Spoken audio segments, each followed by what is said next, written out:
good question. How do we plan the financial goals after such frequent tax changes in tax? Do we plan for 30 to 50% tax in everything and realistically 10% inflation? But you are right. मतलब I'm not saying that you are wrong in this, क्योंकि ये एक बहुत बड़ा problem है. I think, I don't know, it is a democracy issue और it's India issue. मतलब I don't know, इतना ज्यादा फॉलो मैं बाकी कंट्रीज के बजट्स को, चेंजेस को नहीं करता हूँ ऑफ कोर्स. तो मैं बहुत सही वो नहीं हूँ कि यार हर जगह ऐसा होता है, तो I will not say that as well. ठीक है, बट डेफिनेटली कि थिंग्स चेंजिंग सो फ्रीक्वेंटली, ठीक है, is typically is not good.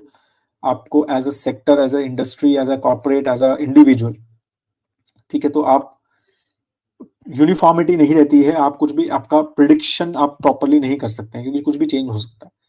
तो वो रिस्क यार I think we need to have, right.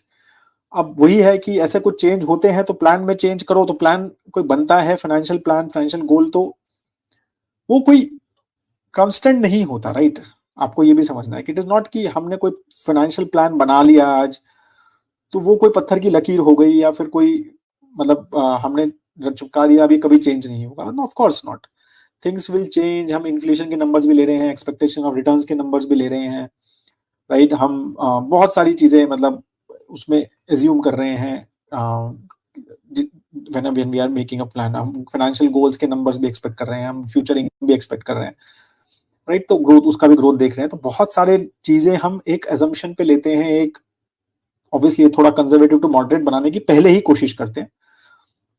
But unnecessary हम बिल्कुल ही पेसिमिस्टिक हो जाएं कि जैसे आप बोल रहे हो कि यार 50% टैक्स ले लूं, तो वो मतलब it is not making sense. I don't think. होने में बिल्कुल क्या हो नहीं सकता, होने में कुछ भी हो सकता है, लेकिन मतलब मैं आई विल नॉट एग्री कि नहीं हमें उस तरह की कैलकुलेशन करके, then our plan will never be proper, right. वो अननेसेसरी कंजर्वेटिव होगा, या फिर अननेसेसरीली हम बहुत सारी चीजें एजम्पशन ऐसी लेंगे जो जिसके होने के चांसेस हैं बट बहुत कम है, राइट. तो टिपिकली जब ये चीजें होती हैं, इस तरह का इवेंट होता है, तो best is just relook at your plan, understand कि यार मेरा ये अजम्पशन में ये टैक्स बढ़ने से या इस चीज से कोई मेजर इंपैक्ट हो रहा है क्या मैंने ये प्लान में, वो क्या बोलते हैं ना, मार्जिन ऑफ सेफ्टी में मेरे इंक्लूडेड है या नहीं है. अगर आपको लगता है कि या नहीं है, इंक्लूडेड नहीं है, तो accordingly just change things a bit and understand कि what are the changes and accordingly move forward. ठीक है, बट प्लान जो होता है वो एक डिसेंट थॉट प्रोसेस के हिसाब से ही बनता है. उसमें टू मच अगर हम नेगेटिव सोचें या टू पॉजिटिव सोचें, दोनों गलत है, और वो होता ही है, राइट.